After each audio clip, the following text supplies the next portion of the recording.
हाँ जी दोस्तों, कैसे हो आप लोग। जैसा कि मैं हमेशा कहती हूँ, वही अगर हाल अच्छा है मतलब तैयारी अच्छी है, और अगर हाल बुरा है मतलब तैयारी बुरी है। इसलिए हाल अच्छा रखना है तो तैयारी करते रहो।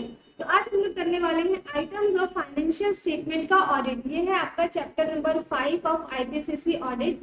तो इसको आज हम लोग करेंगे और उसके बाद फिर अपनी चर्चा को आगे बढ़ाएंगे। तो चलो देखते हैं कि सबसे पहले हम इस चैप्टर में सीखने क्या क्या वाले हैं। देखो, फाइनेंशियल स्टेटमेंट के जो भी आइटम्स है, फाइनेंशियल स्टेटमेंट क्या होता है, बैलेंस शीट हो गया, इनकम स्टेटमेंट हो गया, profit and loss income statement same thing, फिर आपका कैश फ्लो हो गया, सो की हो गया। तो ये जो आपके फाइनेंशियल स्टेटमेंट्स है, इसके आइटम्स में यानी बैलेंस शीट की अगर हम बात करते हैं तो आपका असेट, असेट के अंदर करेंट नॉन करेंट लाइबिलिटी की बात करें तो इक्विटी हो गया, लॉन्ग टर्म लाइबिलिटी हो गया, या नॉन करेंट लाइबिलिटी हो गया, फिर करंट लाइबिलिटी हो गई। तो ये सारे जो आइटम्स होते हैं, इन सब का जब हम लोग ऑडिट कर रहे हैं तो उसकी हम लोग बात करेंगे इस क्लास में। इस क्लास की चर्चा हमारी इसके इर्द गिर्द ही घूमने वाली है। तो यही हम लोग इस क्लास में पढ़ने वाले हैं कि आखिर एसेंशियल्स क्या होते हैं। जब हम लोग फाइनेंशियल स्टेटमेंट की आइटम्स की बात करते हैं तो कुछ स्पेसिफिक आइटम्स होते हैं जिसपे ज्यादा ध्यान देने की जरूरत होती है। तो उस केस में हमारा ऑडिट प्रोसीजर क्या रहने वाला है, अच्छी अच्छी केस स्टडीज आप लोग देखने वाले हो इसके चैप्टर के अंदर। तो हम ये सारी चीजें आज हम लोग पढ़ने वाले हैं। उसके बाद अगर हम वेटेज की बात करें तो ये जो चैप्टर हमारा वेटेज लगता है, ये आपका 8 से 10 मार्क्स का वेटेज लगता है। कई बार इससे ज्यादा के भी मार्क्स इसमें से आ जाते हैं। तो ये चैप्टर बहुत इंपॉर्टेंट है, इसको छोड़ के बिल्कुल नहीं जाना है, अच्छे से करना है, ठीक है। और सिर्फ एसेशंस करोगे तो काम नहीं चलेगा, इसको कम्प्लीटली बिल्कुल थोरली इसको करना है। तो सबसे पहले हम लोग बात करेंगे एसर्शंस के बारे में। भाई एसर्शंस इस चैप्टर की मतलब मेन जान है, निचोड़ है, और इस पे बहुत क्वेश्चंस आते हैं। तो आखिर एसर्शंस होता क्या है ये जान लेते हैं, ठीक है। तो एसर्शंस आखिर क्या चीज है ये जानते हैं, उसके बाद हम लोग धीरे धीरे आगे बढ़ते हैं। तो देखो, जब हम एसर्शन की बात करते हैं ना, तो एसर्शन मतलब होते हैं कुछ बुनियादी सिद्धांत, या ये कह लो कि जब मैनेजमेंट ने फाइनेंशियल स्टेटमेंट बनाता, कौन ऑडिटर तो नहीं बनाता है।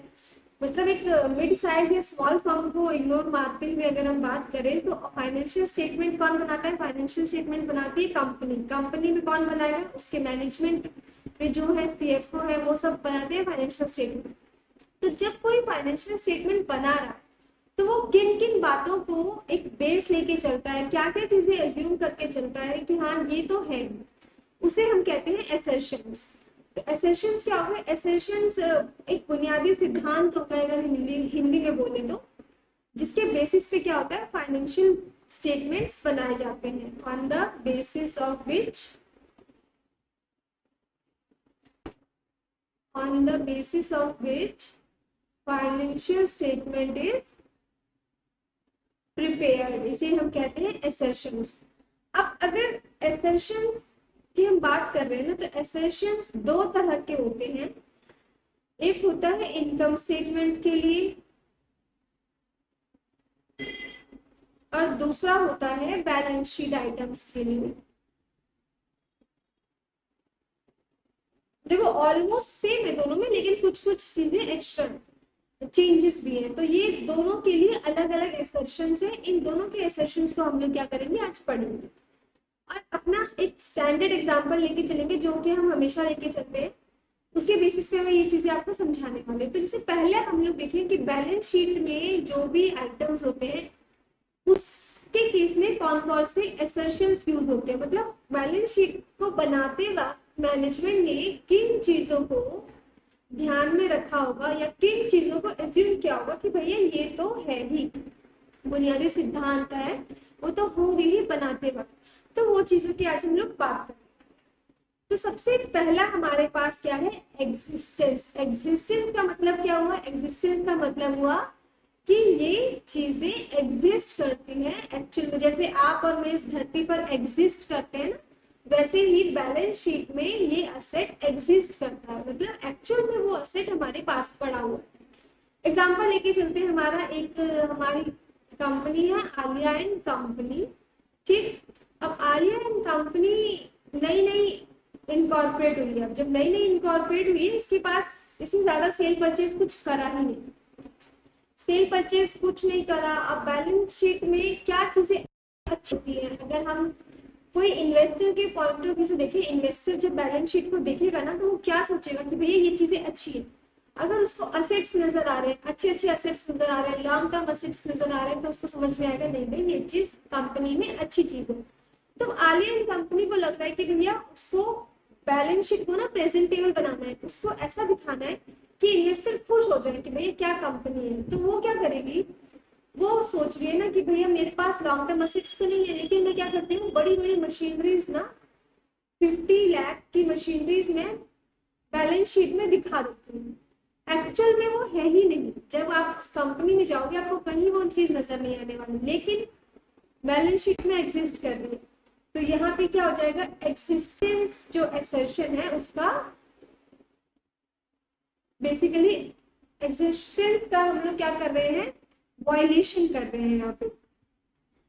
जो हमारे पास एक बहुत अच्छा इसका एग्जांपल भी है, सत्यम का, सत्यम केस जो हुआ था, उसमें सत्यम केस में बैलेंस, बैंक में बैलेंस शो हो रहा था जो कि एक्चुअल में एग्जिस्ट ही नहीं करता था, इस तरीके से भी फेक किए गए थे रिकॉर्ड्स।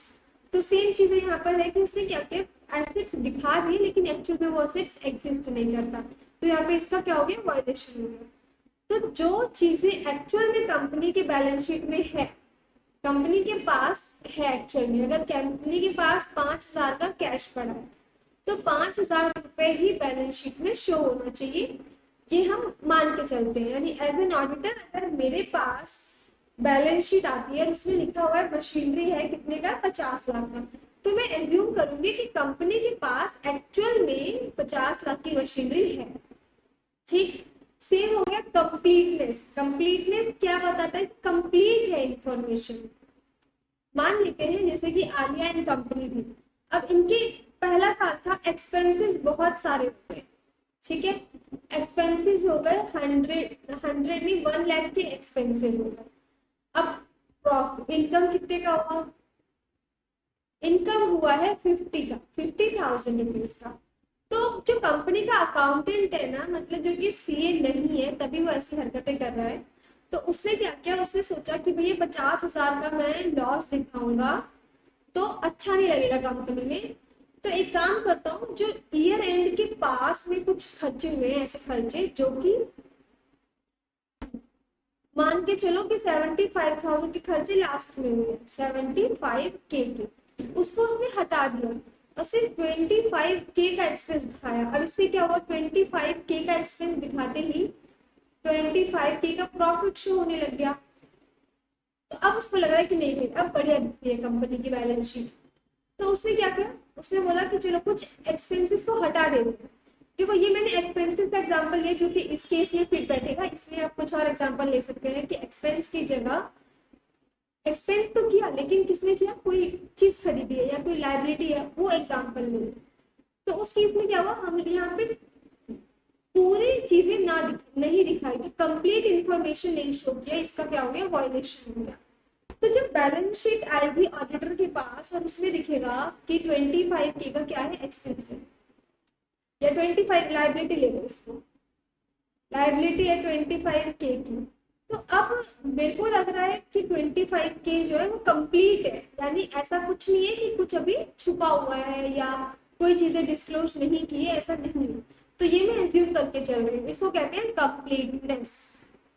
फिर है कट ऑफ। कट ऑफ क्या बोलता है, कट ऑफ बोलता है कि जो भी आपका फाइनेंशियल ईयर है ना, आप उसका ध्यान में रख के ही अपनी एंट्रीज रिकॉर्ड करोगे। यानी 31 मार्च अगर आपका ईयर एंड है तो आप 31 मार्च ईयर एंड तक की चीजें ही अपने बैलेंस शीट में शो करोगे। उसके बाद वैल्यूएशन। वैल्यूएशन क्या कहता है, वैल्यूएशन कहता है कि जो आपकी इंडेस है या एएस है जिसको आप फॉलो कर रहे हो, तो आप उसके बेसिस पे ही अपनी असेट्स या लायबिलिटी की वैल्यूएशन निकालोगे। यानी अगर कोई असेट लिया था मैंने मशीनरी ली थी 50 लाख की, मैंने उस पर डेप्रिसिएशन चार्ज ही नहीं किया, तो ये क्या हो जाएगा, ये गलत हो जाएगा ना, क्योंकि आपने प्रॉपर वैल्यूएशन नहीं किया अपनी मशीनरी का। बट अगर ऑडिटर के पास कोई भी ऐसा फाइनेंशियल स्टेटमेंट आ रहा है तो वो ये एज्यूम करके चलता है कि इसकी प्रॉपर वैल्यूएशन हुई है। ऑल्दो वो ऑडिट प्रोसीजर में चेक करेगा सारी चीजें, लेकिन एक असम्पशन ऐसे लेके चलते हैं कि हाँ ये वैल्यूएशन इस हिसाब से करी गई होगी।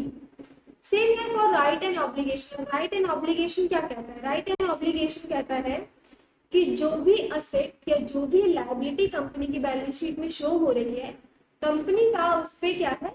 अधिकार है, कंपनी का वो हक है, यानी या फिर लायबिलिटी है, दोनों चीजें हो सकती है। एग्जाम्पल लेके चलते हैं हम लोग इस केस में, जैसे कि आलिया एंड कंपनी, तो और एक कंपनी है कैटरीना एंड कंपनी, ठीक है, ये कैटरीना एंड कंपनी दोनों दोनों सखी है, दोनों ने अपनी अपनी क्या करी? कंपनी खोली। अब आलिया क्योंकि नई कंपनी है भैया, उसके पास ना असेट्स है शो करने के लिए, ना लायबिलिटी शो करने के लिए, प्रॉफिट नहीं है, तो बहुत ही बेकार बैलेंस शीट दिख रही है।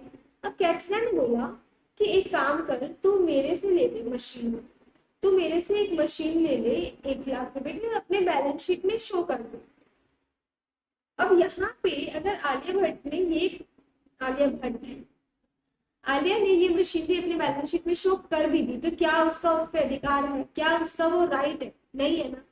तो ये कहता है राइट एंड ऑब्लिगेशन, यानी जो चीज कंपनी के बैलेंस शीट में शो हो रही है उस पर कंपनी का ही अधिकार होना चाहिए, या कंपनी की ही वो लायबिलिटी होनी चाहिए।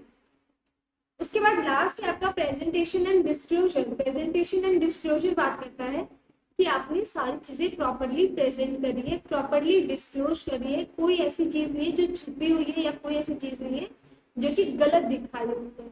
ये बात करता है प्रेजेंटेशन एंड डिस्क्लोजर भी। ये आपको लेके चलता है सारे इस एएस और इंडीएस की तरफ, कि इसके हिसाब से अगर बैलेंस शीट बननी चाहिए, इसके हिसाब से क्या होना चाहिए? प्रेजेंटेशन होना चाहिए। तो ये हमारा छोटा सा वीडियो था जिसमें हम लोगों ने बात किया बैलेंस शीट के ऊपर। अब उसी तरीके से हम इनकम स्टेटमेंट के ऊपर भी बात करेंगे। और आपको ये वीडियो कैसी लगी आप कमेंट सेक्शन में जरूर बताना, और हमें फॉलो करना ना भूलना।